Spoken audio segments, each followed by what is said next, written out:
आपके लिए मैं एक बहुत हैवी ड्यूटी इन्वर्टर आज लेकर आया हूँ। ये हैवी ड्यूटी इन्वर्टर जो है पीवी इन्वर्टर है। इसके साथ सिर्फ सोलर पैनल लगाएं और डायरेक्ट अपने घर का लोड चलाएं। 4 एसी ये आराम से चला सकता है घर के। 1.5 टन के 4 एसी आराम से चला सकता है। 10 किलोवाट का इन्वर्टर है। पीवी 15,000 यानी 15 किलोवाट के सोलर पैनल्स के साथ लगाए जा सकते हैं। इसकी बिल्ट इन क्वालिटी जो है वो निहायत ही बेहतरीन है। एक बड़े हाइब्रिड इन्वर्टर की तरह इसका बड़ा बोर्ड है और जिसके अंदर 8 कैपेसिटर जो है कंपनी ने लगाए हैं और 4 कॉइल्स इसके अंदर लगाई हैं। बिल्ट इन वाईफाई दिया गया है इसके अंदर और 15 किलोवाट के सोलर पैनल लगाए जा सकते हैं। सिर्फ 2 सोलर पैनल से ये ऑन हो सकता है। 1 साल की वारंटी कंपनी इसकी प्रोवाइड कर रही है। ऐसा बेहतरीन टाइगर का तगड़ा किस्म का इन्वर्टर आपके लिए लेकर आया हूं। इस इन्वर्टर की ना सिर्फ मैं टेस्टिंग करूंगा बल्कि इसकी प्राइस भी हम डिस्कस करेंगे और इसका बोर्ड भी मैं आपको चेक करवाऊंगा। तो चलिए शुरू करते हैं। जैसा कि आप देख सकते हैं कि टाइगर कंपनी ने बेहतरीन क्वालिटी में ये इन्वर्टर जो है वो लॉन्च किया है। इसका जो बोर्ड है वो एक निहायत बेहतरीन बड़ा बोर्ड है जो कि आप कह सकते हैं कि जैसे चाइना का एक हाइब्रिड इन्वर्टर होता है इसी तरह ये भी चाइनीज़ बोर्ड है। टार्क लोड को बर्दाश्त करने के लिए कंपनी ने इसमें 8 कैपेसिटर बड़े लगाए हैं, 4 कॉइल्स लगाई हैं, बड़ी हीट सिंक्स लगाई हैं, बड़े IGBT ज़्यादा क्वांटिटी में लगाए हैं और बोर्ड जो है वो बड़े साइज़ का लगाया है और चाइनीज़ बोर्ड है, लोकल बोर्ड नहीं है। बेहतरीन मैन्युफैक्चरिंग है और बिल्ट इन वाईफाई है और इसके साथ जो है वो आप 15 किलोवाट के सोलर पैनल लगा सकते हैं। 10 किलोवाट का इन्वर्टर है जो कि 4 AC आराम से चला सकता है। आप इसकी बिल्ड क्वालिटी देखें, इसके कंपोनेंट्स देखें, कंपोनेंट्स की इसकी क्वालिटी देखें कि कैसे कंपनी ने जो है वो बेहतरीन चीज़ जो है वो लॉन्च की है। वैसे अगर आप 10 किलोवाट का इन्वर्टर परचेज करते हैं तो उसकी प्राइस जो है वो कहाँ होती है और ये कंपनी ने जो इन्वर्टर जो है वो निहायत ही कम प्राइस के अंदर लॉन्च किया है ताकि एक गरीब आदमी जो है वो भी अब 10 किलोवाट के जो इन्वर्टर है उसका जो है वो मज़ा ले सकता है। तो व्यूअर्स, आज टाइगर कंपनी के इस रोको सीरीज़ के T14000 प्लस यानी 10 किलोवाट के सोलर इन्वर्टर का कड़ा इम्तिहान है। आज ये टेस्टिंग के लिए मेरे पास मौजूद है और इसके ऊपर मैं हर किस्म का लोड डाल के आपको चेक करवाऊंगा। आप देख सकते हैं सारी अप्लायंसेस मैंने टॉर्क लोड वाली भी अप्लायंसेस यहाँ पे रखी हुई हैं। इलेक्ट्रिक हीटर रखा हुआ है, माइक्रोवेव ओवन रखा हुआ है, इलेक्ट्रिक चूल्हा यहाँ पर रखा हुआ है और इलेक्ट्रिक केटल यहाँ पर रखी हुई है। ये सारा का सारा लोड मैं एक साथ इसके ऊपर डालूंगा। कंपनी के दावे के मुताबिक इस इन्वर्टर के अंदर 8 कैपेसिटर लगाए गए हैं ताकि ये टॉर्क लोड को और हैवी लोड को बर्दाश्त कर सके। आमतौर पे जब हम ये देसी इन्वर्टर टाइप चीज़ यूज़ करते हैं या PV इन्वर्टर हम यूज़ करते हैं तो हम ये रिकमेंड करते हैं इसके साथ एक वक्त में एक हैवी लोड जो है वो डाला जाए या टॉर्क लोड एक वक्त में एक डाला जाए। हैवी अप्लायंसेस जो हैं वो एक वक्त में सारी जो है वो ऑन ना की जाए इसके ऊपर। लेकिन यहाँ पर टाइगर का ये जो रोको सीरीज़ का मॉडल है इसका बोर्ड मैंने आपको खोल के दिखाया। इसका बोर्ड कितना बड़ा है, कैपेसिटर 8 दिखाए, कॉइल्स अच्छी दिखाई, बिल्ड क्वालिटी आपको दिखाई तो आपको अंदाज़ा हो गया होगा कि बिल्ड क्वालिटी अच्छी एक बड़े हाइब्रिड इन्वर्टर की तरह है। लेकिन क्या वाकई ऐसा है? तो ये तो प्रैक्टिकल टेस्टिंग से पता चलेगा, क्योंकि एक होता है दावा और एक होता है कि प्रैक्टिकल टेस्ट। फिर पता चलता है कि अगर टेस्ट इसने पास कर लिया फिर पता चलेगा कि ये कितने पानी में है। तो सबसे पहले आप देख लें कि मैंने इसको यहाँ पे इंस्टॉल कर दिया है। मैंने ये वापडा की वायर है लेफ़्ट साइड पे, राइट साइड पे इसकी आउटपुट है।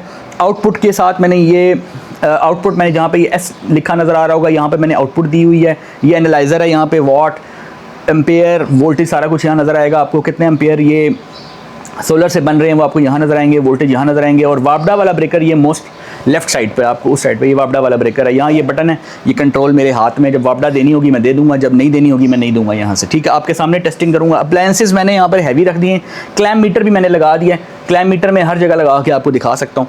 ये मैंने एक फायर एक्सटिंग्विशर यहाँ पे रखा हुआ है, ड्राई पाउडर है। और जब भी कोई इलेक्ट्रिकल आप टेस्टिंग करें या इलेक्ट्रिकल वर्क करें या कोई इलेक्ट्रिकल सिस्टम इंस्टॉल हो तो उसके पास फायर एक्सटिंग्विशर होना बहुत ज़रूरी होता है। मैंने ये माइक्रोवेव ओवन रखा हुआ है, वो हाई पावर ये जो है वो आपको पता है कि कंज्यूम करता है।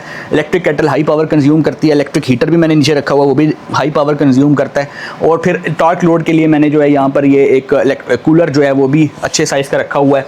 ठीक है, फिर इलेक्ट्रिक चूल्हा ये 2200 वाट लेता है, वो भी मैंने यहाँ पर रखा हुआ है। अगर तो ये इन्वर्टर सारे लोड को एक वक्त में चला गया एक साथ तो फिर बाकी ये मैं मान जाऊँगा कि जो इसके अंदर 8 इन्होंने कैपेसिटर लगाए हैं उसका वाकई कोई ना कोई फ़ायदा हो रहा है।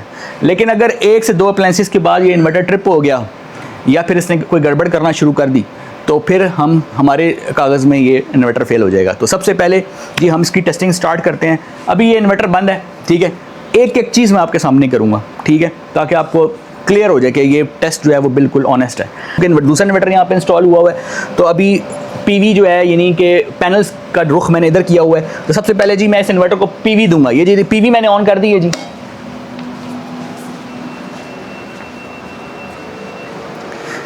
इस इन्वर्टर को मैंने सोलर पैनल जो कनेक्टेड है ऊपर 9 सोलर पैनल की एक स्ट्रिंग मैंने इसको दे दी है। इन्वर्टर ऑन हो गया है, वापडा अभी यहाँ पर ऑफ है, ठीक है, वापडा अभी मैंने नहीं दी। तो ये जी आइकन बना आ गया सोलर का, और सोलर की जो इनपुट है वो कितनी पावर ऊपर से आ रही है वो मैं देखना चाहूँगा यहाँ पर, वो मुझे यहाँ नज़र आ रही है। अभी तो मैंने खैर लोड ऑन नहीं किया, अभी तो पावर ज़ीरो है, यहाँ पर भी ज़ीरो है, ठीक है। अब मैं लोड आहिस्ता आहिस्ता ऑन करता हूँ। तो मैंने क्या किया है कि कूलर ऑन कर दिया, और इसके साथ एक नीचे मेरे पास एक इलेक्ट्रिक हीटर है वो भी ऑन कर दिया। तो यहाँ पर लोड अभी चल रहा है जी तकरीबन 4 एम्पेयर का, यानी 926। तो टॉर्क लोड मैंने इसके ऊपर एक डाल दिया, और मैंने एक इलेक्ट्रिक हीटर डाल दिया। अब मैं इलेक्ट्रिक केटल भी ऑन कर देता हूँ, इलेक्ट्रिक केटल भी मैंने ऑन कर दिया। माइक्रोवेव ओवन भी ऑन कर देता हूँ, ये लें जी माइक्रोवेव ओवन भी मैंने ऑन कर दिया। इसके ऊपर इस वक्त लोड चल रहा है तकरीबन 4 किलोवाट का। इलेक्ट्रिक चूल्हा रह गया, अभी मैं करीब से सब आपको दिखाऊंगा, ठीक है। यहाँ पर 18 एम्पियर शो कर रहे हैं, एसी 18 एम्पियर का लोड अभी ये चला रहा है, ठीक है। और अभी ये वापडा जो है यहाँ पर ऑफ है भाई, वापडा ऑफ है, केटल चल रही है, कूलर भी चल रहा है। तो मैं करीब से भी दिखा देता हूँ आपको, ये देखें जी टॉर्क लोड, इलेक्ट्रिक हीटर ये भी ऑन है, माइक्रोवेव ओवन ये भी चल रहा है, इलेक्ट्रिक केटल ये भी चल रही है, ठीक है जी। 18 एम्पेयर का लोड इसके ऊपर चल रहा है एसी। ये आ जाए स्क्रीन के ऊपर, स्क्रीन के ऊपर आ जाए आप। तो क्या स्क्रीन के ऊपर आपको कोई वापडा नज़र आ रही है? नहीं, क्योंकि वापडा का ब्रेकर मैंने बंद रखा हुआ है, देखिए वापडा ऑफ है।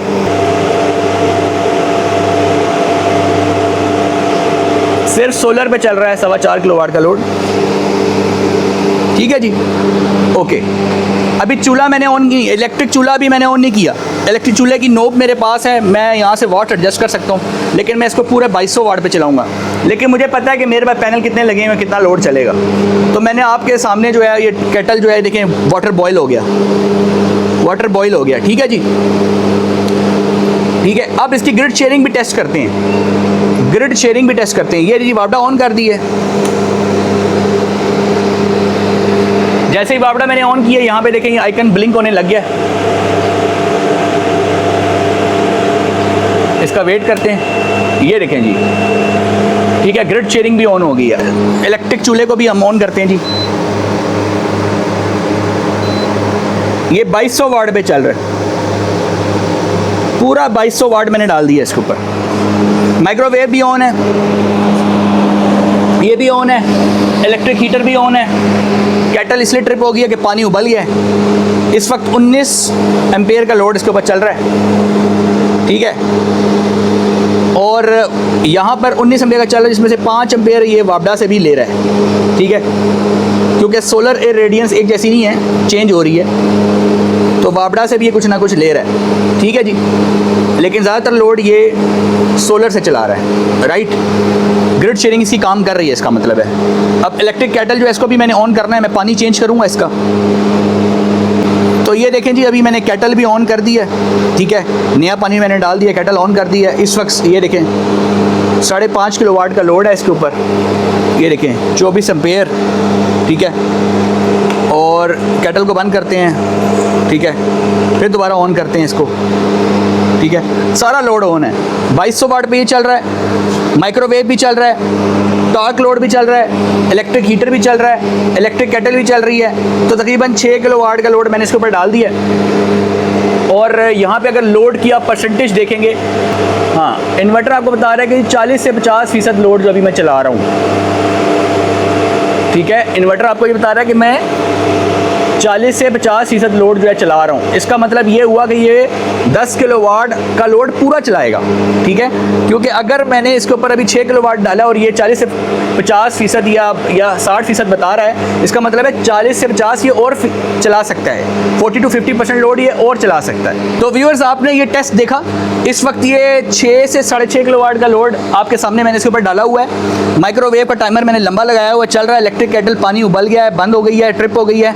2200 वाट पे इलेक्ट्रिक चूल्हा चल रहा है, इलेक्ट्रिक हीटर चल रहा है, टॉर्क लोड भी चल रहा है। मतलब ये सारी हैवी अप्लायंसेस जो घर की आप एक वक्त में अगर चलाएं इस इन्वर्टर के ऊपर तो चल जाएंगी। वरना आम तौर पे हम ये कहते हैं कि एक वक्त में एक हैवी अप्लायंस चलाएं। तो मैं कूलर को ज़रा बंद करूँगा ताकि मेरी आवाज़ आपको क्लियर आए। इस वक्त ये इन्वर्टर अपनी बहुत अच्छी कैपेसिटी पे काम कर रहा है और मेरी तवक्कुआत से ज़्यादा बेहतर काम कर रहा है ये।